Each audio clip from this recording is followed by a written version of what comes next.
All right, well, we'll get started while he's getting this set up and getting a screen here. Let's just open in prayer and then we'll dive in. Lord, we give you thanks today for your blessings. Thank you for the message this morning.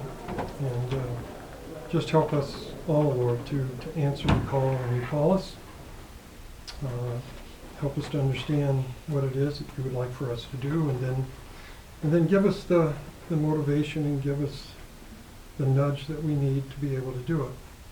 And thank you, Lord, for this class and the opportunity today to speak on a topic that affects all of us, and just ask that you'll bless us during this time. So we ask all this in your name. Amen. Pastor Brandon asked me to fill in for him. He couldn't find anybody else, so he kind of scraped the bottom of the barrel to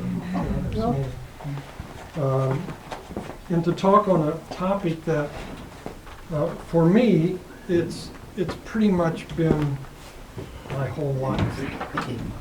But it's a topic that a lot of people shy away from because it's a little intimidating, I think, sometimes when you talk about leadership. How many of you would consider yourself a leader? Okay, 4 or 5, okay. And how many of you have held leadership positions? Okay, more. More of you raised your hand for leadership positions, but you don't consider yourself a leader. That's interesting. So today we're going to dive into some of this. My background, very quickly, is coaching, administrating, executive positions. I've led large groups of people and small groups of people in just different environments. So I hate to say it this way, probably 50 years in leadership positions or something. Yeah, I know. I hate to admit that. But let's just talk about this a little bit. And, there's no right or wrong here. What I want to do is to try to encourage you. This really fits well with Pastor John's message this morning, really well. In fact, I was listening to him like, yes, this is what we need to hear. Because I think we limit ourselves a lot of times when it comes to God nudging us and pushing us towards something, and we resist it. And leadership is one of those things, or being a leader, it might be one of those things. So here's something, this is a Dave Grube quote. This isn't anything profound out of a book or anything. But you can lead without being a defined leader, but you can't be a leader unless you've established followers. So think about that. I know it's a little confusing maybe, but just think about the words that are being used here. You can lead without being defined as a leader, but you can't be a leader unless you have established followers. There's a difference between leading and holding a leadership position. Now, there's all types of leadership, right? What do you think of, when you think of a leader, what are some of the characteristics, or what, not people, I don't want to go that route. What are some of the characteristics that you think of for a leader? Wise. Wise? Inspirational. Inspirational? Motivated. Motivator, good. Take charge. A take charge person. Okay. Support. Most people, when they think of leader, they think kind of like in military terms. Mm-hmm. That you have hierarchies and you have levels of leadership, and somebody's leading people to get from point A to point B, like you're trying to achieve goals. Okay? But that's one type of leadership. Okay, so let's look at some of these. One is authoritarian, autocratic. It's a top-down type of leader where you are given a position of authority to where you can tell everybody what to do, pretty much. Very authoritative, autocratic. You make your own decisions and expect people to listen to you. Okay. Then there's democratic, where it's more of an idea where you're collaborative, you're sharing ideas. You may have some things that you want to accomplish, but you bring other people into the picture to help you make decisions. help you lead the group. It's not just top down. Other people would be involved with you. Then there's transformational. This type of leadership is someone who's always trying to inspire change or to take an organization from this place to this place. My background, a lot of years of my background was coaching. I coached at all levels, youth, high school, college, and professional.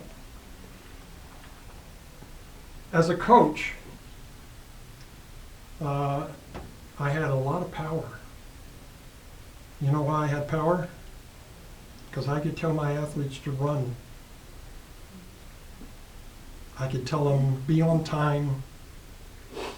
I could tell them all sorts of things. And they looked at me as the coach as being the decision maker, and it was kind of autocratic in that sense, because top down, right? I didn't ask the players what they want to do. How many of you want to run 20 sprints today? Raise your hand. I didn't give them an option. I just said, we're going to run 20 sprints, right? But then I worked in other environments where I was very collaborative in my leadership. I brought people in. We met all the time. My role at this church is very collaborative. I like to bring in and work with committees and groups of people. I sit down with Pastor John and Pastor Brandon and our staff every week and spend hours during the week with those individuals. So it's very collaborative. Transformational, you know, where you're inspiring change, where you see something that may need to move and be fixed or get better. That type of leadership is also in our church, and it's in other organizations where you're not just sitting still. And then there's laissez-faire. This is one that probably most of us would not be inspired by. It's a very passive type of leadership where most of the time people who are following or in the organization with this type of leader get very frustrated easy because they don't see action. They don't see them taking charge when it needs to be. And so, but it is a form of leadership. And I've seen this type of leadership as well. And it can be fairly frustrating because you're not moving very quickly toward anything. Okay? So then there's some specific types. There's servant leaders. We know that term, right? We use that term a lot here at church, be a servant leader. Gravitates to serve others, to do tasks that others do not want to do. Servant leadership. Transactional leaders. Elicit rewards and penalties to meet the goals. Okay? I'll do this if you do that. If you don't do that, this is what is going to happen. Think of parents, right? Make up your bed. If you don't make up your bed, you know, there's something that's going to happen. If you do, maybe you get an allowance. You get something for doing it. Pretty transactional type of leadership in parenting. Spiritual leaders. Wow. Biblical model, guiding people toward a deeper spiritual maturity, faith, or purpose, includes a servant's heart, integrity, and a mentoring spirit. And we're going to talk about this specifically in just a minute. There are quiet leaders. How many of you have heard that term? Well, you don't really see them out front. They don't do it, but they're quiet leaders. Okay. They influence their actions more than their words. People watch what they do. Lead by example. Doesn't really require any followers or decision making for a group. It's just your example. Okay? Self-taught leaders. Most leaders, follow a progression to get to where they are in their leadership. Okay? So, in the corporate world, we call it climbing the ladder. You start out in a low position, you get another position that gets you a little bit higher up the ladder, and so forth, working your way up to the top. But it requires experience and time in a position to get you to something else, okay? So, and those are kind of self-taught because it's experiential. And then I have a question mark here. How many of you believe there are born leaders, that people are born leaders? We've heard that term, right? I think there are personality types that have better potential for success. I would agree with you. We hear that term a lot, born leaders, but I think it's influenced by how other people see you. I'll give you an example.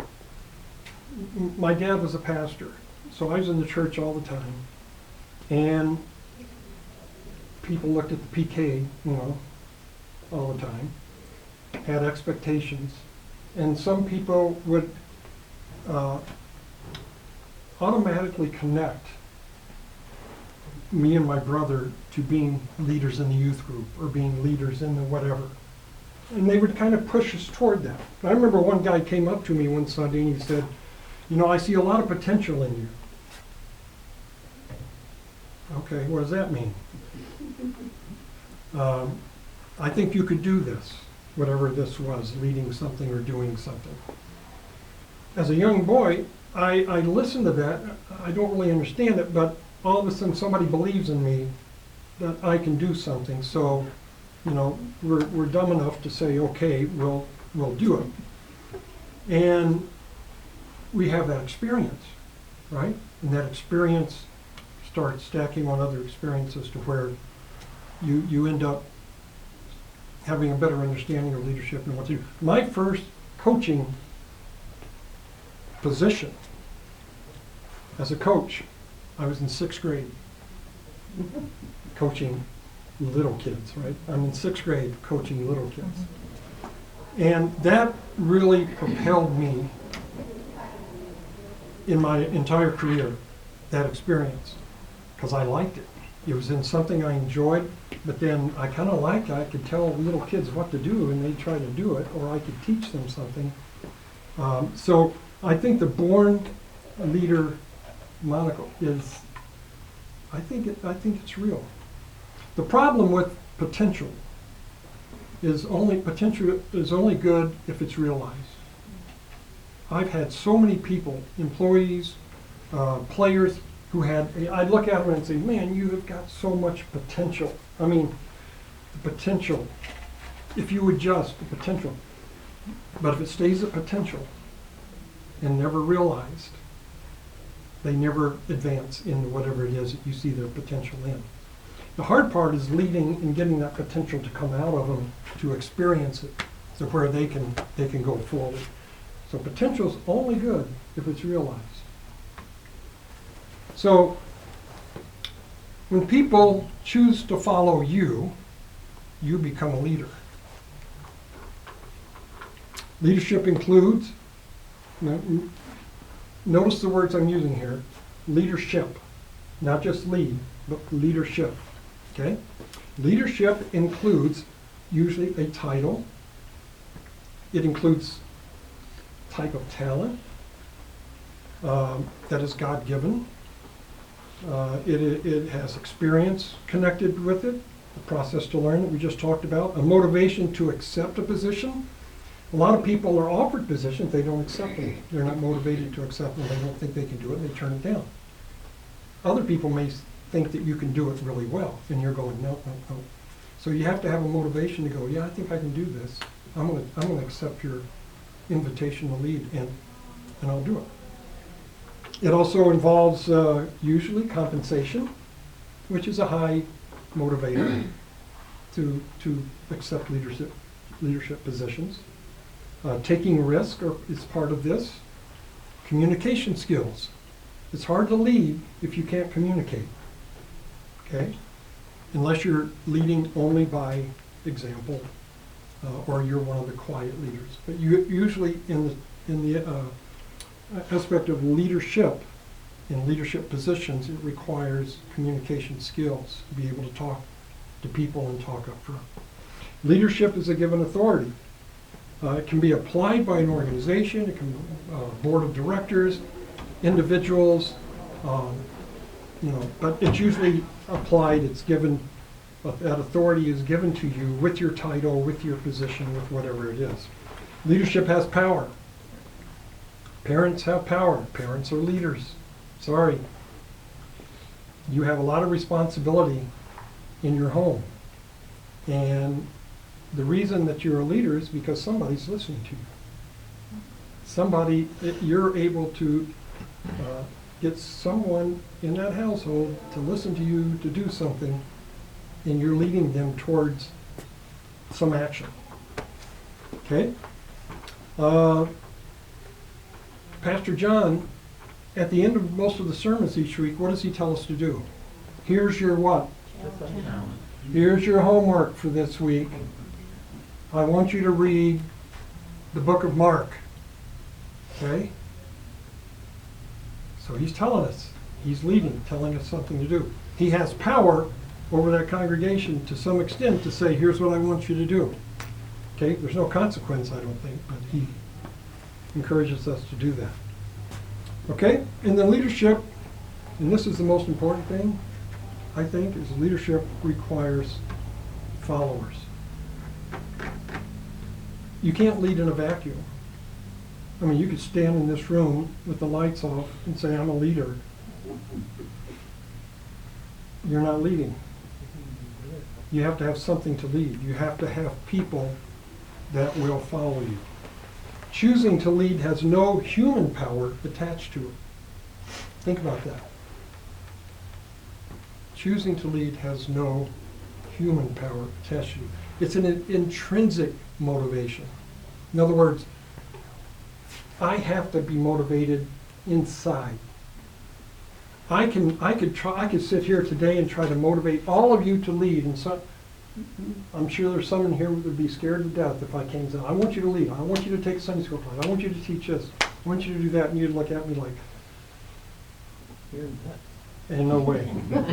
You can talk to me all day, but I'm just not going to do it. Okay? But if you are intrinsically motivated, where you go, you know, God, I think I can do this, I'll trust you, I'd like to do it, that's intrinsic, that's inside. It's not externally motivated. Okay? It doesn't have human power of somebody telling you to do something. It has the power of Christ or yourself in wanting to jump into that arena to lead. Choosing to lead, now this isn't leadership position necessarily, but choosing to lead doesn't require anyone to follow. But it does require watchers. So you may not have a title, you may not be in a leadership position leading a bunch of people. You may be the type of person who leads by your example. You lead by being in the background. You do the little things. You show care in many different ways. Without a title, without compensation, without whatever it is that's out there. But it does require people to watch you because people are looking at you. And they can respond to your example. They can respond to how you react in a situation. They can respond to how you respond to another individual. You are leading because you're using your life and your example to show someone else how to do something the correct way. Okay? So what are the traits required to lead without a title or position? What do you think that is? What are some of the traits? You don't have a position. What do you think some of the traits are that you need to lead without having a leadership position? Integrity. Integrity, absolutely. We're going to get to that here in just a minute. Anything else? Trust. Trust. Trust. Knowledge of the thing, group or situation. Yeah, knowledge. If you don't know what you're leading, you're not going to be good at it. If the problem comes up, you're not going to be able to fix it. So you have to know what to do. Mm-hmm. Yeah. Good. Or teachability along with that, because maybe you don't have to know everything, but if you have a desire to learn and know how to learn. You have to be a learner. And that's that experiential thing to where you watch and you learn or you're taught. Good. Well, what I want you to do today is I want you to look at yourself as someone who leads. Every one of you. Okay? I know some of you are sitting there probably going, I'm not a leader, Dave. I can't do this. Don't put me, I'll never get up front and do anything. I'll never get in front of a group. That's okay. I'm not talking about that necessarily. I'm talking about being able to lead with your life, with yourself. Ted Engstrom in his book, The Making of a Christian Leader, said, though leadership may be hard to define, the one characteristic common to all leaders is the ability to make things happen, to act in order to help others work in an environment within which each individual serving under him finds himself encouraged, stimulated to a point where he is helped to realize his fullest potential to contribute meaningfully. So Jesus is our model, right? As believers, you say, well, what does that mean as a Christian to lead? Well, his model was he came to do what? I don't think there's a verse in the Bible that says Jesus came to earth to lead. He came to be obedient to his Father. Pardon? He came to be obedient to his Father. Obedient to his Father. Yeah, he actually had someone in authority over him, even though he was seen as a leader. But he had a title. He had several titles, right? In fact, they mocked him at his death and put his title on the cross. But they knew his title, King of the Jews, right? He was known as the Messiah. He was known as Jesus. So he had several different titles that exhibited some type of authority. He was given authority by God. He took risk. He made decisions. He valued others. He had followers. He had influence. He had talent. And he had really good communication skills. And he could do miracles. That was pretty cool. So he goes to the disciples and he says what? Follow me.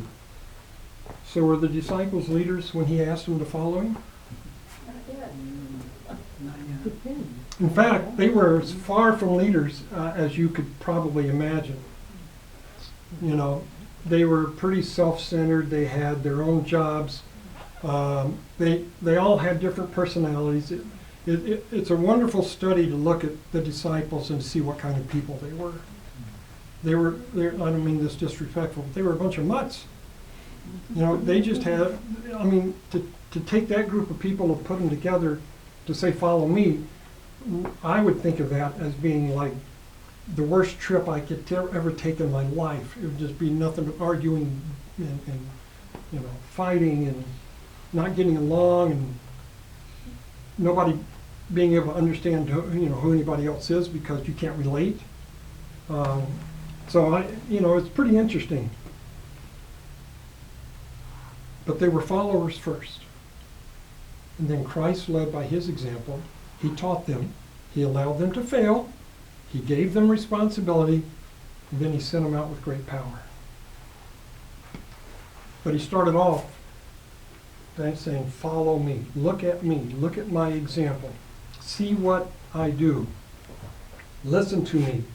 Be teachable. And then I'm going to send you out, change the world. Imagine what went through their head. One, to accept the role and say, okay, I will follow you. That in itself is a miracle, right? That's crazy. If Jesus walked through the door and looked at all of you and said, come on, follow me, let's go. Don't need to go home. Let's go.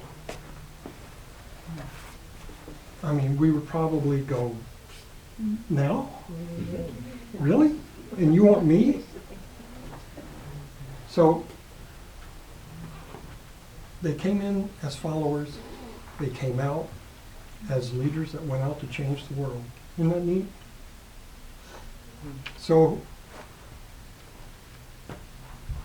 what gives us the reason to say no when he may be calling us to follow and to do something? Spiritual leadership is servant leadership. Jesus taught us, just as the Son of Man did not come to be served, but to serve and to give his life as a ransom for many. Spiritual leadership, to serve here at your church or to serve at home as a parent, whatever it is, as believers in Jesus Christ, is spiritual leadership. When I worked in the corporate world, when I worked in coaching world, I didn't look at as separating. I only do spiritual leadership at the church, and then I do other leadership here. Spiritual leadership should be in our workplace. It should be in whatever we do, wherever we are. It doesn't change because of the environment. Okay? It involves humbling yourself. Now this is really an interesting juxtaposition here. Because most leaders are very, very confident and their egos are pretty high. Because they've been given what? Remember we talked before? Power, authority, right? They can tell people kind of what to do. They can set expectations and all of that. And if they're successful at what they do, they get this, which even elevates that ego even higher. Okay? And humility starts going down here. When you start out, you're pretty humble because you don't know anything. And you're like, help me, help me, help me. And then as you proceed and you start getting up to where you can make those type of decisions, the egos go with it. Which is contrary to spiritual leadership. It's contrary to God's motto for leadership, because we should be humble in what we do. It's willing to do tasks no one else wants to do. That was one of the things I learned early on, and people used to, they used to ask me what's the deal. I would always try to do the tasks that nobody wanted to do. If after a game or whatever, and the floor needed mopping, I'd try to grab the mop and do the floor, and they'd look at me, why are you doing this? You have staff, you have somebody getting paid to do this. Why are you doing it? But I would do it as an example to tell that person, why don't you grab a broom and join me? Watch, let's do it together. So Philippians 2:3 says, do nothing out of selfish ambition or vain conceit. Rather, in humility, value others above yourself. James 4, humble yourself before the Lord, and he will lift you up. That's an interesting verse. Once you're humble, God comes along and lifts you up. And I've experienced that. True spiritual leadership will cause people to follow because they want to, not because they have to. In positions I held, people had to do it. Maybe not because they wanted to, but it was required of them because of their job or their position. Spiritual leadership, true spiritual leadership, will cause people to follow you because they want to. Okay? They see something special. They see something they want to be a part of. They come on board. And it's a belief that you're doing something together, going the same direction. People want to follow a person who serves alongside them and sets an example for them. Perhaps the Apostle Paul sums it up this way. Follow my example as I follow the example of who? Christ. So if you follow Christ's example, you look at his traits, look at his leadership, then we're talking about spiritual leadership. It requires integrity. I mentioned that a while ago. People won't follow a person they don't respect. If you lack integrity or you show cracks in your decision making, that you kind of blur the lines, makes people kind of, well, what do you mean? Integrity matters. And consistent integrity doing. My dad used to always tell me, do the right things for the right reasons, you never have regrets. Do the right things for the right reasons, you never have regrets. Paul's addressing servants in this passage in Ephesians, and he says, obey them, and this is servants and slaves, okay? This is who he's addressing here. This isn't the church. These are people who are under authority. And he says, obey them not only to win their favor when their eyes is on you, but like slaves of Christ, doing the will of God from your heart. Serve wholeheartedly, as if you were serving the Lord, not men, because you know that the Lord will reward everyone for whatever good he does, whether he is slave or free. And I think serve wholeheartedly. I have a really strong opinion about this. As Christians, I think we should strive for excellence. I used to have a saying when I worked at Cornerstone University, we had it up, and I said, excellence is not an option, it's an expectation. Excellence is not an option. It's not optional to not be excellent or strive for excellence. I didn't say perfect. I used to say, don't misconstrue that. Don't strive for perfection. We're not ever going to achieve perfection. But we can strive for excellence. You know why? Because we serve an excellent God. God is an excellent God. And he's given us abilities and talents to use, not to do it minimally. We should not be minimalist Christians. To work hard to do the least amount. We should work to see how much we can do, not to be minimalist. So, how can you develop spiritual leadership in your life? First, pray for wisdom. How you can become a spiritual leader. James 1 says, if any of you lack wisdom, you should ask God, who gives generously to all. Secondly, ask God to change your heart. And that's a constant thing to do in leadership, or if you have a desire to lead, because your emotions and your everything inside can churn like on a dime, depending on who confronts you, or what the situation is, or what's happening in your world or their world. And you've got to constantly, okay, Lord, restraint here, right? What do you want me to do in this? What do you want me to learn in this situation? How do you want me to respond in this situation? And just take a step back to be able to think about that. 1 Corinthians 3, for when one says, I follow Paul, and another, I follow Apollos, you're not mere human beings. What, after all, is Apollos? And what is Paul? Only servants, through whom you came to believe as leaders. As the Lord has assigned to each his task, I planted the seed, Apollos watered it, but God has been making it grow. So neither the one who plants nor the one who waters is anything but God who makes things grow. Okay? So that's kind of positionally, right? Saying, I'm not anything, we're a team, we do this together. Okay? Galatians, but the fruit of the Spirit is love, joy, peace, forbearance, kindness, goodness, faithfulness, gentleness, and so on. We could spend a month going through those in understanding how we're to respond internally with the fruit of the Spirit guiding us. Third, rely on the power of God to give you the strength you need to exhibit spiritual leadership in your life. You can't do it by yourself. You just can't.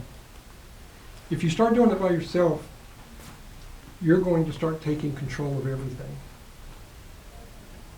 And it's going to be because you want it, not because what God wants. Okay? And then you're also, we're talking about that ego thing, where it becomes more about you than it is about others. Okay? So, having the fruit of the Spirit, understanding how to respond and keeping God first will help you through those times. Third, rely on God's power to give you the strength you need to exhibit spiritual leadership in your life. You're going to get tired. You're going to get beat up. You're going to get discouraged. If you're in any kind of leadership position, or you have a desire to lead, there's nothing more that Satan would rather do is to chase you away.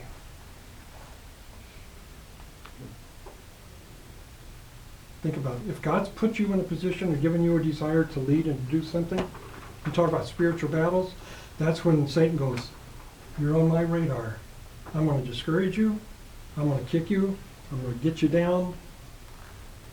I don't want you to be effective in what you're doing. So you're always going to have this combative thing going on when you're in leadership. Expect that. Expect it. That's not an anomaly. That's something we should expect. Fourth, don't be afraid. I can't tell you how many people, how many kids I've approached about leading, being team captains, doing different things, and they're scared to death. I can't do it, Coach. I'm not that person. I can't. Don't ask me. Just don't ask me because I can't do it. Why? Again, I see the potential in you to be able to do this.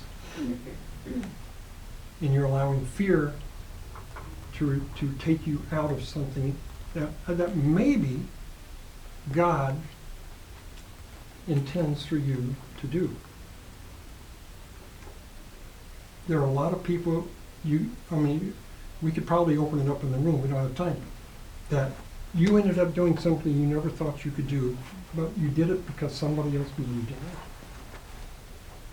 Think about your kids going off the diving board for the first time. And they're scared to death, and you're going, come on, jump, you can do it, you can do it, you can do it. I can't again, I won't, I can't. Yeah. And finally they do it. And then they go, hey, that's pretty cool. Let's try it again. And then all of a sudden, Dad, get out of the way, let me do it by myself. I think that's how God looks at us. I think he says, just trust me.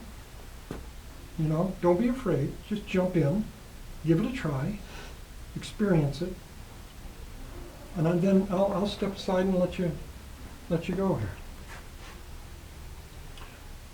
Isaiah 41, for I am the Lord your God who takes hold of your right hand and says to you, do not fear, I will help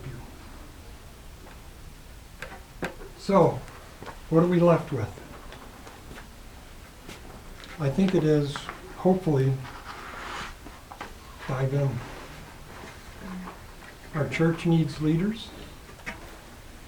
They need leadership positions, but they also need people to just lead. You don't have to have a title. You don't have to have a position. But if you're called to a position, pray about that. Embrace it. Don't be fearful. Give it a try. You never know what God's going to do behind the scenes. But if you feel called, that's the hard part. You feel called to do something, and you've got that, I do, but I don't. Okay, I'll try it, but I don't want to do it. And you're back. Sometimes you just got to say, Lord, if there's a nudge there, go for it and do it. Because spiritual leadership, I think, is the most important. We can look even in our political world, and we know certain leaders that aspire to be spiritual leaders. They're vocal about it. And there's a different sense of looking at that individual because they're putting God in the picture. God's a part of it. And I can guarantee you, in their job, in their work, that is not readily accepted. But they're not fearful. So I would ask for questions, but we're run out of time, and I want you to get you out of here. So let's pray, and we'll be dismissed. Lord, thank you for this time we've had. Thank you for just giving us a spirit to serve you and to serve others. And just help us, Lord, to answer the call when you call us to do something, when you're nudging us to try and to trust you in it, to not be fearful, and to know that there are people watching us. There are people that we can lead because they're looking at us all the time. And for those who are following, I pray that you touch their heart to help them to understand that they can step up in their role from a follower to a leader, just like your disciples did. So just bless us and use this time in our lives. We ask this in your name. Amen.